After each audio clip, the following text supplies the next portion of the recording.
Well, hi there! This absolutely wonderful creature is a pufferfish. I love pufferfishes. They are absolutely unreal animals that hover around like cuttlefishes, but are actually fishes and are sometimes actually cuddly. They're certainly very curious, and they have two big eyes that move independently like a chameleon's. Plus, I love the way that they move. I already said that they hover around, and they do, and in general, they just don't move like other fish at all. And I love that. I just love them. But maybe not as much as these, or these, or these, or even these, because I adore this entire clade of fishes, the Tetraodontiformes. In fact, they are probably my favorite clade of ray-finned fishes. Though my favorite fish are probably sharks or dinosaurs. Really depending on whether or not we're talking only about extant varieties. T-Rex is probably the coolest animal ever, but no living dinosaur is cooler than a great white shark, and those are just facts. We have videos about dinosaurs, tyrannosaurs, sharks, and white sharks already. But today, it's time to dive into my favorite clade of ray-finned fishes. Because even though they're my favorites, until recently, I was only very familiar with 5 of the 10 families. And I know that some people think that as a zoologist, I should know all of them, every animal, but I don't. No, nobody does. I'm working on it, and that is a big part of the reason that we make these videos. So let's see if we can find the coolest member of this group. The Tetraodontiformes, the raddest order of ray-finned fishes, is divided into 2 major clades, each containing 5 families. One of the clades contains 4 of the 5 families that were new to me. The other contains only 1. So I'm going to start with the familiar clade, and then move on to the clade that basically came out of nowhere. And I will tell you, the relationships between these families are often different from what I had assumed or what had been taught to me in the past. For example, this first clade contains pufferfishes, it contains triggers, and it contains the largest ray-finned fish in the world, the mola, also called the giant ocean sunfish. I love all 3 of these groups so much. I was once taught that the mola was a type of triggerfish. At a glance, I could see how we could come to that conclusion. But not only is it not a trigger, it isn't even all that closely related to triggers. It's more closely related to pufferfishes. And this is a boxfish, which I always assumed were closely related to pufferfishes. I mean, it looks basically like a cubic pufferfish, but it isn't even part of this clade. It's in the other one. It's the only one that I was really aware of in that entire clade. So even among the Tetraodontiformes that I know best, I had a lot to learn. But I would wager that if you are a normal person and you're familiar with one member of the Tetraodontiformes, it's this one, the porcupine puffer of the family Diodontidae, which are commonly called pufferfishes, though they are in reality the hagfish of pufferfishes. True pufferfishes are their closest relatives and are part of the family Tetraodontidae that we'll discuss next. And this is something that I have known about the order Tetraodontiformes. So despite having much to learn about my favorite ray-finned fishes, I did know something. And understanding the meanings of their respective scientific names can do much to help you differentiate porcupine puffers from true pufferfishes. Both are obviously part of the order Tetraodontiformes, which means 4-tooth forms. And true pufferfishes are in the Tetraodontidae, meaning the 4 teeth. And if you look a true pufferfish square in the mouth, guess what you see? 4 teeth. Porcupine puffers, on the other hand, have an even more beak-looking set. And by set, I mean pair of teeth. One on top and one on the bottom. Because their 2 top teeth are fused together, and the same goes for the 2 on the bottom, giving them, for all intents and purposes, a beak made functionally of 2 total teeth. Hence the name Diodontidae, the 2 teeth. They also tend to be covered in spines, which makes them difficult to ingest, especially given that they, like true pufferfishes, have the ability to inflate themselves by rapidly pumping water into their specially adapted stomachs. That said, and contrary to popular understanding, they are not venomous. They do not inject any sort of venom with their spines or by any other mechanism. But many of them are poisonous as heck. Porcupine puffers, like many of the members of the Tetraodontiformes, possess bacteria in their digestive tracts that produce a powerful neurotoxin that is stored in organs like the liver, intestines, and ovaries, and sometimes the skin, called tetrodotoxin. And it's about 1,200 times as lethal to humans as cyanide. It's the same thing that blue-ringed octopuses use as venom. So despite being highly maneuverable, but not fast swimmers that seem like they would be easy to catch, they are really difficult to eat, and might kill you if you do. In general, the order Tetraodontiformes is made up of rigid, relatively slow fishes that have some totally rad defenses. And the porcupine puffer might have the greatest arsenal of them all. I mean, just look at its skeleton. And while we're looking at that skeleton, look at how large the eye sockets are. Porcupine fishes have huge eyes that move independently, like those of a chameleon. Plus, their eyes have a wild iridescence to them. And these are features that they also share with their closest relatives, the true pufferfishes. In fact, other than the fused teeth and the conspicuous external spines, there isn't much about them that differentiates them from the true pufferfishes. Though it seems to me that they also tend to have shorter faces than do true pufferfishes, in that their eyes are closer to their mouths. And again, pufferfishes and porcupine puffers are one another's closest relatives.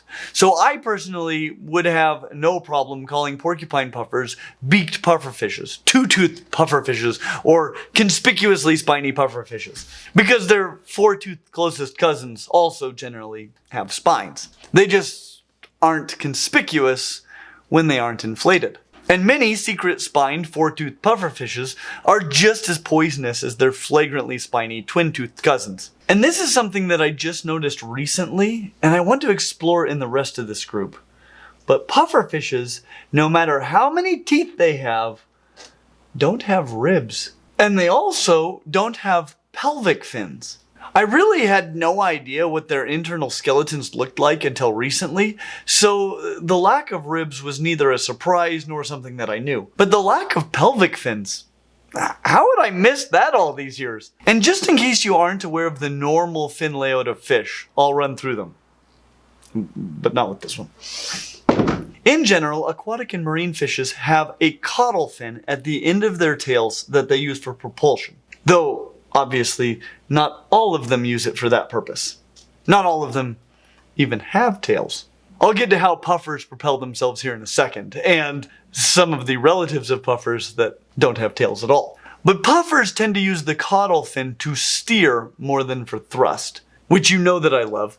Water fishes also tend to have unpaired fins, top and bottom. On their backs, water fishes tend to have one or two dorsal fins. Pufferfishes have just one. And it's a fin that is generally used for stability, but puffers use it for propulsion. And you know that I love that. The same goes for the anal fin, the only unpaired fin on the ventral side of most water fishes. And the only fin on the bottom of pufferfishes. Generally, water fishes have a pair of pelvic fins just in front of the anal fin, and a pair of pectoral fins located a bit higher on the body, about where you see them on pufferfishes, which are sometimes used by other fishes for propulsion, but are used extensively in that way by puffers. I love them so much. On cartilaginous fishes, like sharks and rays, the pectoral fins are located lower and function more like wings on an airplane, providing lift, since they tend to be heavier than water. Now, I have read multiple times that this lack of ribs and pelvic fins are adaptations to the puffing life. But I suspect that if they are actually beneficial for puffing, that they are exaptations, not adaptations. That the lack of these structures may facilitate puffing, but that they evolved for another purpose and existed before the puffing behavior ever evolved in the first place. And we can test this hypothesis by examining the presence or absence of these structures in their more distant non-puffing cousins. And we shall. But that isn't to say that they don't have some true adaptations to the balloon life as well. And while we're on the subject of exaptations, that massively expandable stomach may be one.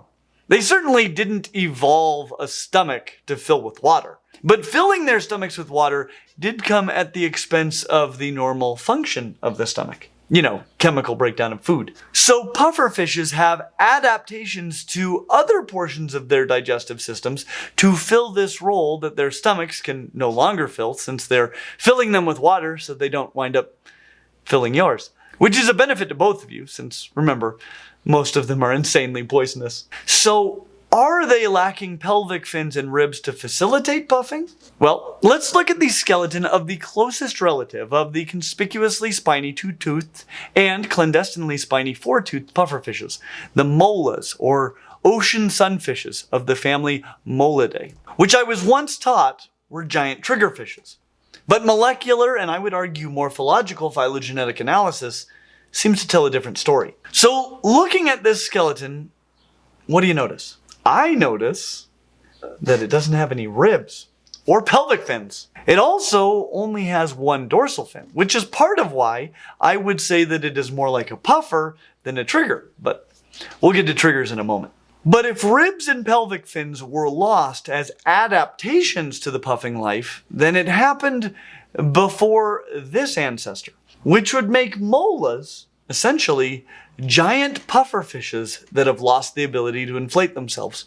And that's totally possible, but their lack of ribs and pelvic fins does, at least to some degree, support our exaptation hypothesis, that pelvic fins and ribs were lost before the evolution of the puffing behavior and not as adaptations to the puffing behavior.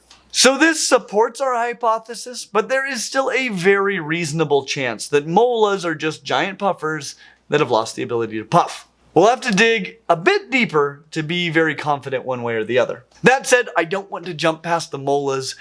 They're some of my favorite bony fishes, and are the largest of the ray-finned fishes, with some members coming in at over 2,700 kilos. I've never seen one in person, but your support on Patreon could make that happen. So much of the content that we've already created became a reality thanks to the support of our rad fans and stinking rad fans on Patreon. So if you want to help this channel continue to get better and better, please consider checking it out. But molas aren't just cool because they're huge and propel themselves largely with their dorsal and anal fins, though they certainly are cool for those reasons. And they aren't just weird because they're missing their ribs and pelvic fins, because that isn't the only major fish feature that they're missing. They also don't have a swim bladder or any caudal bones, including vertebrae. So they don't have tails. They have the lowest number of total vertebrae of any fish. Pufferfishes, 2 teeth or 4, have swim bladders, though the amount of gas in the swim bladders can only be regulated by the bloodstream. They can't take in or release gas from their swim bladders through their mouths like you and many other fish species can. But molas, like sharks, don't have swim bladders at all. But they aren't heavier than water like most sharks, because not only is most of their skeleton made of lightweight cartilage like a shark, but they have considerable amounts of low-density subcutaneous gelatinous tissue that isn't compressible and thus allows them to maintain neutral buoyancy without a swim bladder. Their teeth are fused into 2 beak-like plates, similar to their cousins, the porcupine puffers. But despite the fact that the largest porcupine puffers are about the same size as the smallest molas, you won't confuse the two because, well, one looks like an inflatable pine cone with a tail, and the other looks like a sideways spaceship with 2 big wings and no tail. Honestly, if George Lucas would have used an actual sunfish as his model for the Millennium Falcon, nobody would have batted an eye. And those wings are particularly amazing because they're almost identical, despite the fact that anal fins and secondary dorsal fins are non-homologous structures. Dorsoventrally, top to bottom, at least externally, ocean sunfishes are more symmetrical than the Millennium Falcon.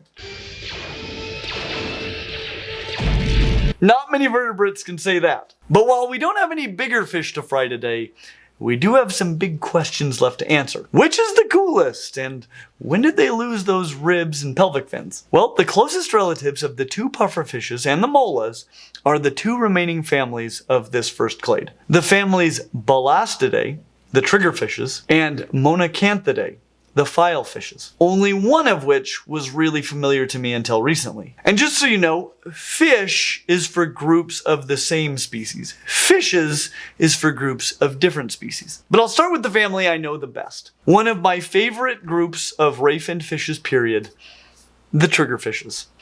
I love them. Triggers do look quite a bit like small ocean sunfishes at a glance, though the fact that they have tails and shorter dorsal and anal fins gives them quickly away as not being sunfishes. Like all of the fishes that we've discussed so far, the gill slits are covered mostly with skin and are difficult to see from most angles. Unlike all of the other fishes that we have discussed so far, they have two dorsal fins, though the first is generally reduced to a number of spikes that are often folded into a groove on the dorsal side of the fish and are thus not always visible. And unlike the other fishes that we've discussed, they have way more than 4 teeth, though the teeth are still pretty large and conspicuous. In general, most of this group are pretty good at biting through things that are hard and difficult to bite through. But the big questions are, do they have ribs? And do they have pelvic fins? And the answer to both is nope. So if these are adaptations for puffing behavior, then that ability has been lost at least twice in this lineage alone. And while some are mildly toxic, they don't seem to be nearly as poisonous as are the puffers. Their main defense seems to be that spine of the dorsal fin, which locks in place when erected and can only be depressed by moving the second spine, like a trigger, hence the name.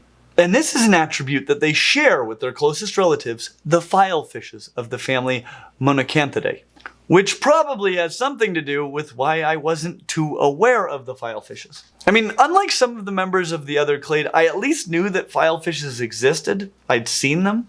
I think I just thought that they were more cryptic looking triggers. And they basically are, but all of the filefishes are more closely related to one another than they are to the triggerfishes. So how do you tell the difference? Well, one thing that might help is that they tend to have a longer caudal fin. It's similar in shape to that of some triggers, though many triggers do have 2 points to their caudal fins, which makes it easy to identify them. Both have eyes located high on the head and far from the mouth, and they also lack ribs and pelvic fins, and have a lot of teeth. They apparently tend to feel rough, like a file, so if you grab one, that might help you discern. But some filefishes really look a lot like triggers, so I can totally see why I didn't know that they weren't just triggers before. And given that the second spine locks the first in place and acts like a trigger, I'm really not opposed to just saying that there are 2 families of triggerfishes. So this first clade, unlike the one that we're about to discuss, really wasn't full of too many surprises.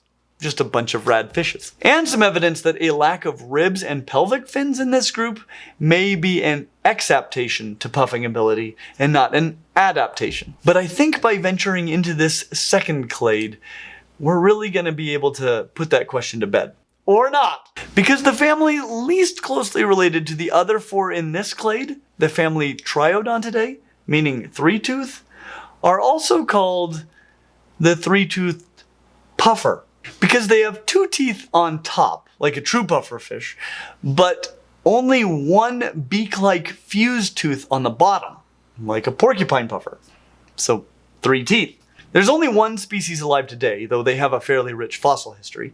And this lack of extant species probably explains a bit how they snuck under my radar for so long. But if these 3-toothed puffers puff like true puffers and porcupine puffers, then that would potentially support our alternative hypothesis that puffing behavior was lost at least twice in the other clade, and that ribs and pelvic fins potentially were lost as an adaptation to puffing. So this fish could answer a lot of questions. But to answer those questions, of course, we need to answer a few questions about 3-toothed puffers. First, do they have pelvic fins? Nope. Though they do have some pretty large pelvic bones, which is interesting. Second, do they puff like other puffers? And the answer is, sort of. It's more like a hybrid between an anolis lizard and a pufferfish than it is like a typical puffer. Instead of inflating like a balloon, they have a structure called a pelvic fan, which extends using the elongated pelvic bones. From the side, they look like an inflated puffer, but from the front, they're still laterally compressed like most other fishes. That said, they can inflate their stomachs with water, though more slowly than their distant puffing cousins. But the amount of puffing possible is limited by their ribs. That's right, they have them. And they puff. But ribs are an impediment. I'll get to what that means in a second, but I also want to draw attention to the eye spot on the fan. Now, like the wings of many moths, the fan, when extended, reveals a large eye spot, giving the illusion that the fish is much larger than it is, which is super cool. But what does the three-toothed puffer reveal about the questions we're investigating? Well, it certainly supports our alternative hypothesis that puffing is an ancestral capability of this group that has been lost in some members. It also reveals that ribs are an impediment and supports the hypothesis that ribs were lost as an adaptation to the puffing life. It also suggests that pelvic fins, though not necessarily pelvic bones, disappeared before the last common ancestor of the two extant Tetraodontiform clades. So what role puffing had in this loss is still, to this point, unclear. Unless they're present in other members of this mystery clade. And it's also possible that puffing has evolved twice in the Tetraodontiformes. So I guess we'd better see what the rest of the clade looks like. And of the 4 remaining families, I was only aware of one of them until recently, and I adore them. And these 4 remaining families themselves fall into 2 clades, each containing 2 families. And I'm going to start with the clade that contains 2 families that were both new for me. Partially because they're new, and partially because I think they're going to help us answer some of these questions. So these 2 families are the families Tricanthodidae, the spike fishes, and Tricanthidae, the triple spines. In case you haven't noticed, the Tetraodontiformes are pretty much all slow fishes with strong defensive weapons. And as their names would suggest, these are no exceptions. I'll start with the triple spines. There are only 7 species, so that probably helps explain why I hadn't seen them before. But I want to take a moment to count their fins. They have a big, fairly typical fish caudal fin, a small second dorsal fin and anal fins compared to those of the fishes that we've discussed today. I suspect that these might swim more like typical water fishes. They have pectoral fins, nothing strange there. They have an anterior dorsal fin, modified into a spine. But we've seen that before. But what are these 2 spines on the ventral side? If I didn't know any better, I'd say that those are likely pelvic fins, though it's extremely hard to get much information about them. So let's look at their closest relatives, the spike fishes. They have a pretty similar arrangement, except their dorsal fin looks more like a dorsal fin and has up to 6 spines. Though some of them have crazy seahorse faces, so not all of them look like their 3-spined cousins. But, like their cousins, those 2 spines on the bottom sure appear to be modified pelvic fins. And I'd be shocked to find out that that's not what they are. Which very much suggests that pelvic fins were present in the common ancestor of the Tetraodontiformes, and were lost at least twice in that clade. Either that, or that they are an atavism in this clade. Atavism being a reversion to traits possessed ancestrally, but generally not present in more recent ancestors. And this is possible because the genes for those ancestral traits are generally still present in the genome, and thus they can potentially be reactivated, like the hind limbs of dolphins, for example. Interestingly, both spike fishes and triple spines seem to lack ribs, yet I know of no puffing ability. So that's interesting. But let's look at the final 2 families in this clade, and then we'll draw some conclusions. And these 2 families are the Ostraciidae, the Boxfishes, the only member of this clade that I had been aware of for years, and their closest relatives, the Araucanidae, the deep-water boxfishes. At a glance, these seem to be much less well defended than their spiny cousins. But they are poisonous, and this time, they wear their toxins right on the surface, secreting them right into the mucus covering their bodies, and affecting other animals in the surrounding environment. So this is a bit of a ranged weapon. Now, I've known about boxfishes since I was a kid, but I always basically assumed that they were a type of pufferfish. They sure look a lot like puffers at a glance. The first one I ever saw was a cowfish, and if that isn't one of your favorite fishes, I don't know what your deal is. But in general, boxfishes look like you made a spotted pufferfish piñata out of a box of tissues. They only have one dorsal fin, no pelvic fins. It looks like a PS1 pufferfish. And do you know what else looks like a boxfish? The skeleton of a boxfish. I think it's pretty clear that they don't inflate. It's like a balloon made out of ceramic, though it's actually made out of fused bony scales. It's a lot like the shell of a turtle, though I don't know if the ribs or vertebrae are fused into it, or if they have ribs at all. I've only seen one very fuzzy picture of what I think was a boxfish skeleton with the carapace removed. So I'm really not sure what they're hiding inside that carapace. I'd wager that they're about as bad at moving quickly as any Tetraodontiform, except maybe the tailless mole is. Because most can bend and use that caudal fin for boost when they really need to get out of there. I don't think these guys are doing much bending, though they are freakishly maneuverable.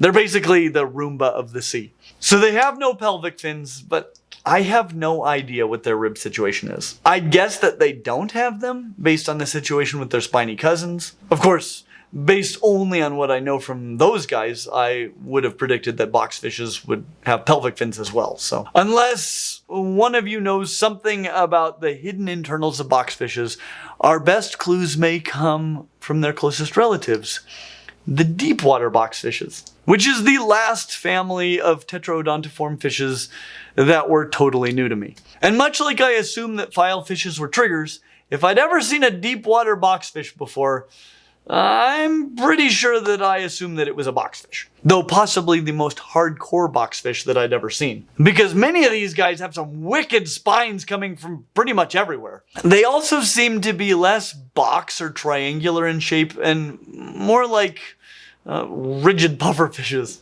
Again, they only seem to have one dorsal fin.